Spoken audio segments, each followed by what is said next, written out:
I swapped my cheating husband's lube for glue. But he wasn't my only secret. Told in a calm, emotional, first-person voice, the story follows a woman who discovers her husband's infidelity, only to uncover deeper betrayals and her own hidden truth along the way. It begins with a gripping hook, dropping the viewer into a moment of shock and emotional turmoil. We then move into the quiet rhythm of her normal married life, the little daily gestures, the comfort that makes the later betrayal sting even more. Subtle changes in her husband's behavior raise suspicion. Secretive phone calls, late nights, the smell of unfamiliar perfume. When she confirms he's cheating with her longtime best friend, her heartbreak turns into anger. She plans a clever, restrained act of revenge by swapping his lubricant with glue before he meets his mistress. The aftermath is both shocking and darkly satisfying, but the emotional fallout is far deeper. As the truth unravels, she discovers her husband has been living a double identity, manipulating both women for financial and emotional gain. Her revenge exposes him publicly, and he faces humiliation and social fallout. In the resolution, she walks away, not just from her marriage, but from the version of herself that accepted betrayal in silence. Through reflection and healing, she regains her dignity, her independence, and her peace. The story closes in classic voices of Auntie May style, reflective, gentle, and moral, asking the audience whether revenge brings healing or if real strength lies in letting go. When I say I didn't plan the revenge, I mean it. It wasn't some movie moment or grand design. It was a quiet, trembling fury that lived in my chest, the kind that makes your hands shake, not from fear, but from the sudden realization that love has turned into something unrecognizable. I remember the night so clearly, the soft hum of the air conditioner, the faint scent of his cologne that used to make me feel safe, the way the hallway light flickered as if even the house hesitated to witness what was happening inside it. That was the night I found out my husband, Daniel, wasn't just lying to me. He was living a second life. But before I tell you about the glue, before the revenge, before the screaming, before the truth that shattered everything, I need to take you back. Back to the woman I used to be. Normal life setup. For 10 years I thought I was happy. Not the movie kind of happy, no fireworks, no perfect mornings, but a quiet, steady rhythm of togetherness. Daniel and I lived in a small suburban neighborhood outside Houston. I worked from home as a freelance interior designer, and he managed a car dealership across town. Our life was ordinary in the kind of way that makes you feel safe. I'd wake up before him, make coffee, watch the sunrise stain our kitchen walls orange and gold. He'd always come down half-dressed, hair still damp, and kiss my cheek without ever really looking at me. I used to think that was love, the small habits, the routine. I was wrong. He'd tell me he loved my cooking, but I noticed he never finished his plate anymore.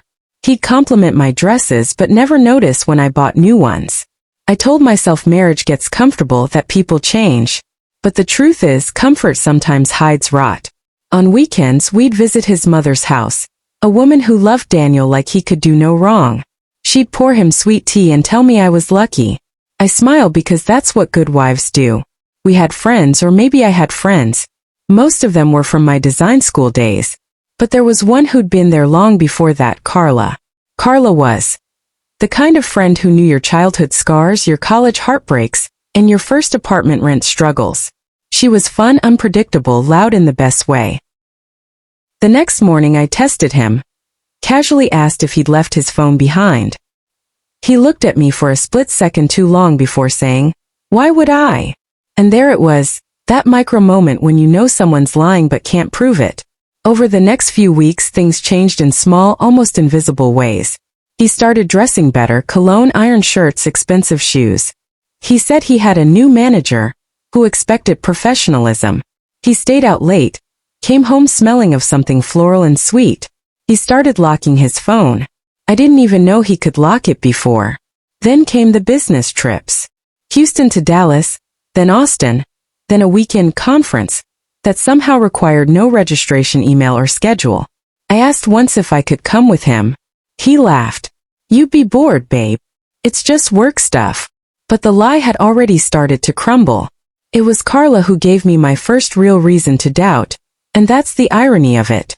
She texted me one afternoon, asking if I was free that evening. Said she wanted to talk about something personal. I said yes, but she never showed up. Instead, Daniel called around 9 p.m. to say he'd be home late. "Just a dinner with clients," he said. Something inside me snapped. I checked his location. I never had before. It felt wrong, invasive. But that night I did.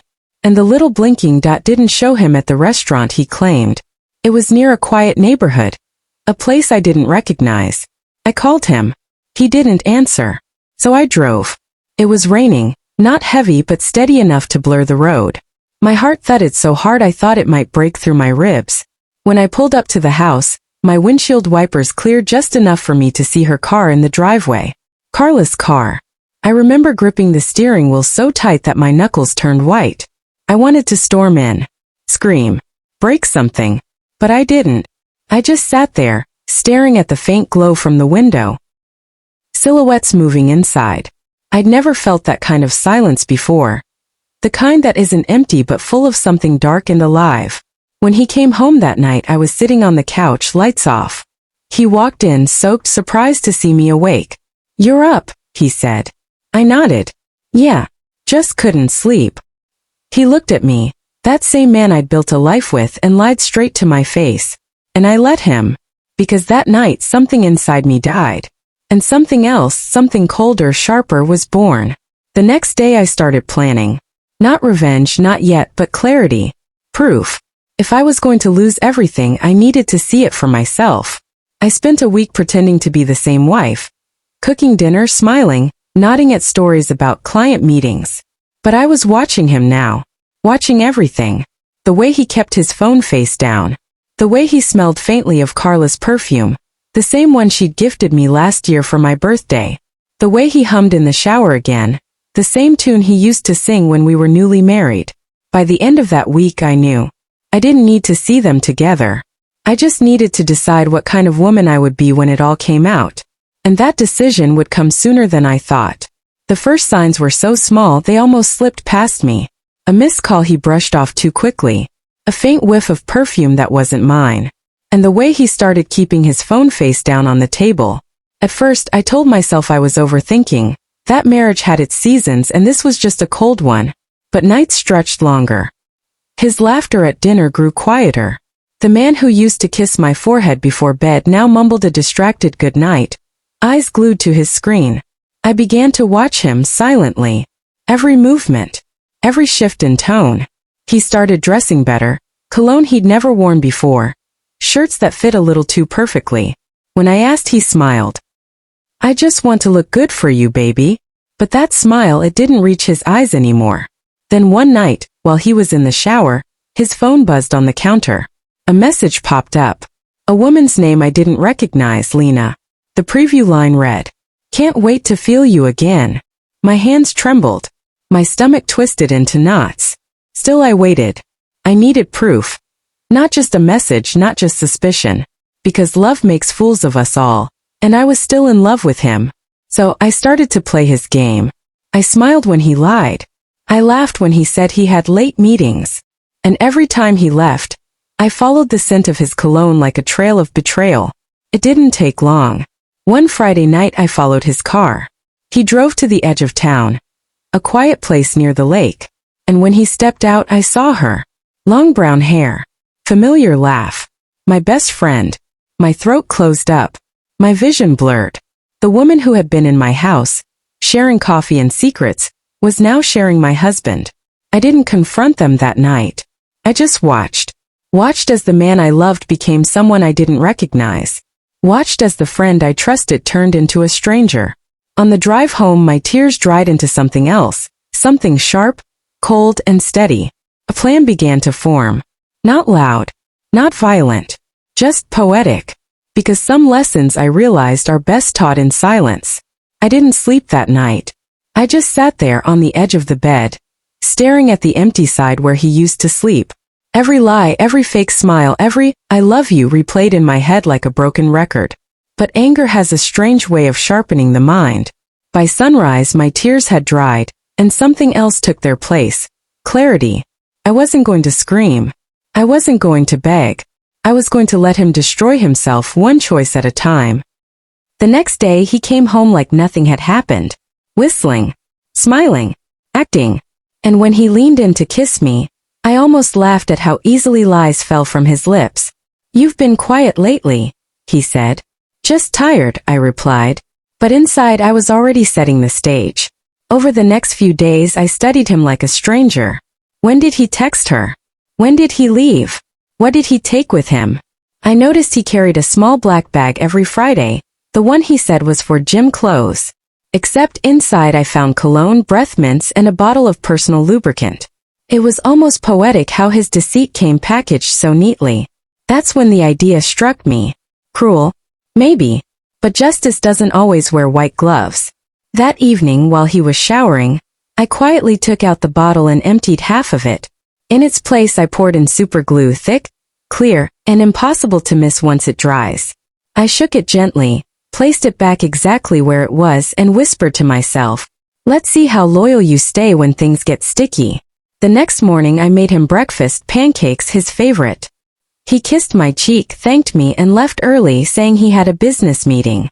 I just smiled, because I knew where he was going, and I knew what was coming. That night he didn't come home, but at 2 a.m. my phone rang. An unknown number. I answered, and there it was, his voice. Panicked, embarrassed, almost begging. "Please come get me. I need help. I'm in pain." I didn't ask where he was. I already knew. So I got in my car and drove. And when I reached that same lakeside motel, I saw him, standing outside in nothing but shame. His lover nowhere in sight. He looked at me like a wounded animal. And for a moment, I almost felt sorry for him. Almost. I rolled down my window and said softly, "Maybe next time, think before you touch what isn't yours." Then I drove away. No yelling. No closure. Just silence. Because sometimes silence is the loudest revenge of all. After that night, everything should have felt finished. I'd done it. He was humiliated, exposed, punished. But revenge, it never gives the peace you think it will. The morning after, my house was too quiet. The clock ticked louder. The coffee smelled stronger. And when I looked at my reflection in the kitchen window, I didn't see victory. I saw someone I didn't recognize. 3 days passed before he came home. He looked smaller somehow, like the world had deflated him. No words, no apology, just silence and shame trailing behind him. "You happy now?" he finally muttered. "Was I ever?" I asked back. That shut him up. He packed a bag and left for a while. I didn't stop him. I didn't ask where he was going. All I felt was tired. But then something strange happened. The woman, my friend, the one he'd been seeing, she called me. I almost didn't answer. But curiosity has a cruel voice of its own. When I picked up, her voice was shaking. I didn't know he was married," she said. "Don't lie to me, Jenna," I whispered. "No, you don't understand," she said, crying. "He told me you were his sister." For a second I forgot to breathe. His sister. Why would he? She sent me screenshots, messages, photos, and as I scrolled through them, the pieces fell into place. He had another name. Another life, different bank account, different story. He'd told her he was single, but responsible for his mentally unstable sister, who lived with him. That's why he always left home early, why he controlled all the finances, why my name wasn't even on the lease. I felt sick. All this time, I'd been living like a ghost in my own marriage. And then she said something that froze me completely. He asked me for money, said his sister was draining him. I gave him $10,000. 10,000. I swapped my cheating husband's lube for glue. But he wasn't my only secret. Told in a calm, emotional, first-person voice, the story follows a woman who discovers her husband's infidelity, only to uncover deeper betrayals and her own hidden truth along the way. It begins with a gripping hook, dropping the viewer into a moment of shock and emotional turmoil. We then move into the quiet rhythm of her normal married life, the little daily gestures, the comfort that makes the later betrayal sting even more. Subtle changes in her husband's behavior raise suspicion. Secretive phone calls, late nights, the smell of unfamiliar perfume. When she confirms he's cheating with her longtime best friend, her heartbreak turns into anger. She plans a clever, restrained act of revenge by swapping his lubricant with glue before he meets his mistress. The aftermath is both shocking and darkly satisfying, but the emotional fallout is far deeper. That was when I realized this wasn't just infidelity, it was manipulation. Fraud. A life built on lies so deep, even his lover didn't know the truth. That night, I searched the house from top to bottom. His drawers, his study, his laptop. And what I found made my knees give out. Fake IDs. Bank receipts. Even a passport under a completely different name. For a long time I just sat there on the floor surrounded by paper, the air thick with disbelief. This man, this husband I'd loved, defended, and married, he was never who he said he was. The betrayal felt different now, heavier, colder. Not just as a wife but as a person who'd been played. I wanted to call the police. But I didn't. Not yet. Instead I called Jenna again. This time we spoke for hours. We compared timelines, stories, excuses. Every line matched up perfectly. We weren't enemies. We were victims of the same man. And by the end of that call we weren't crying anymore. We were planning. For days after that confrontation I didn't sleep. I'd lie in bed staring at the ceiling, hearing echoes of his voice. Every lie, every "I love you." Every "you're my only one." I kept replaying the scene at the motel, the way his face crumpled when the glue did its work, the panic in his voice when he realized I knew.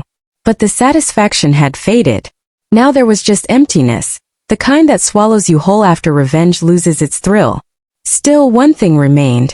I needed the truth. The full truth. I started digging. Old bank statements, emails, messages on his hidden phone. I wanted to understand how deep the lies went. And that's when I found it. A name I didn't recognize, Daniel Harper. There were rental receipts under that name, a separate bank account, and photos of him wearing a gold wedding band. Not ours. First I thought it was some kind of mistake. But then I found a scanned marriage certificate. His.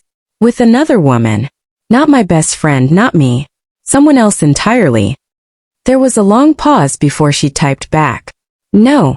I am. My hands trembled. For a moment I thought about deleting everything, letting it go. But that's not who I was anymore. We spoke on the phone that night. Her name was Nadia. She lived 2 towns away, had a small catering business, and had been married to Daniel for 5 years. He told her he traveled for construction contracts. He even had a fake ID. Same face. Different name. When I told her about the glue, she laughed. Not mockingly. More like a woman who'd finally run out of tears. "You did what I wish I'd had the courage to do," she said softly. "But maybe we can finish this together." That's how the plan began. We met at a small cafe one afternoon. I wore sunglasses, a scarf, trying to hide the exhaustion on my face. She looked just as broken. 2 women bound by betrayal. We decided not to scream or humiliate him in the streets. That wasn't our way. Instead we gathered proof. The fake marriage certificate, the financial transactions, the voice messages he'd sent to both of us, each promising eternal love. And then on a quiet Sunday afternoon we sent everything to his office's HR department, his clients, and most painfully, his mother. The fallout was instant. By evening, his company had terminated him. By night, his phone was flooded with calls he couldn't explain. By morning, the world he built on lies had collapsed. He called me, his voice shaking. "You ruined me," he hissed. I answered calmly, "No, you did that yourself." Then I hung up. For the first time in years, silence felt peaceful. No guilt, no pretending, no half-hearted apologies. But the story didn't end there. 2 days later, my best friend, the other woman, showed up at my door. Her eyes were swollen, her voice cracked. "I didn't know about Nadia," she said. "He told me you were separated." I looked at her. The friend who'd sat at my kitchen table, held my son when he was born. I looked at her. The friend who'd sat at my kitchen table, held my son when he was born, laughed with me through college. It hurt to even breathe near her. "You knew something though," I said quietly. "You knew he was mine." She started to cry, collapsing against the porch railing. For a long moment I wanted to comfort her. Then I realized we were both just victims in the same story, manipulated by a man who wore different faces for each of us. So instead I said the only thing that made sense. "He doesn't get to own our pain anymore." The 3 of us, me, Nadia, and my ex-friend, met one last time. We sat at the same cafe where the plan began, not as enemies, but as women who'd survived the same storm. We didn't toast, we didn't celebrate. We just breathed. And in that moment I realized revenge wasn't what healed me. It was truth. It was finally seeing him for who he really was, and myself for who I'd become after enduring it all. When the truth finally made its rounds, it spread faster than I expected, like wildfire in dry grass. The whisper started at his office, then trickled through our circle of friends, and by the end of the week, even my mother-in-law knew. He'd always been so proud of his reputation, the loyal husband, the dedicated professional, the charming man everyone could trust. But now his name was spoken in hushed tones, followed by disbelief, pity, or disgust. He tried to spin the story, of course.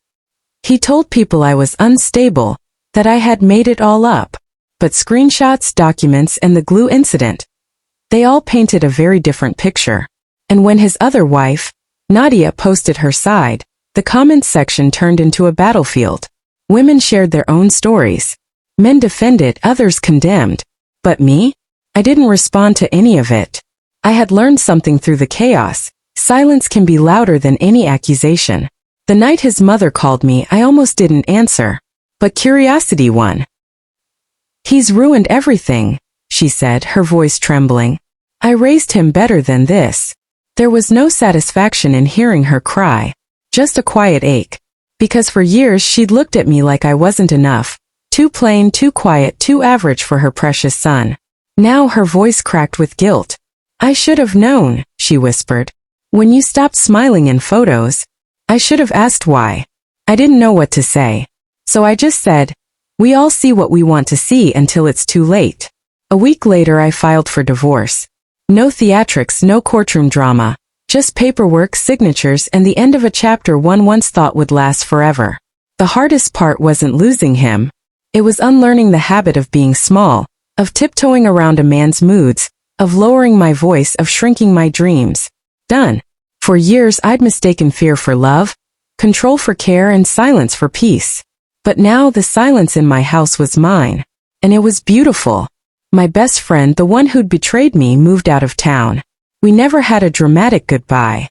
Just one final message she sent. "I hope someday you can forgive me. You didn't deserve any of it." I didn't reply. Not because I hadn't forgiven her, but because forgiveness doesn't always need an audience.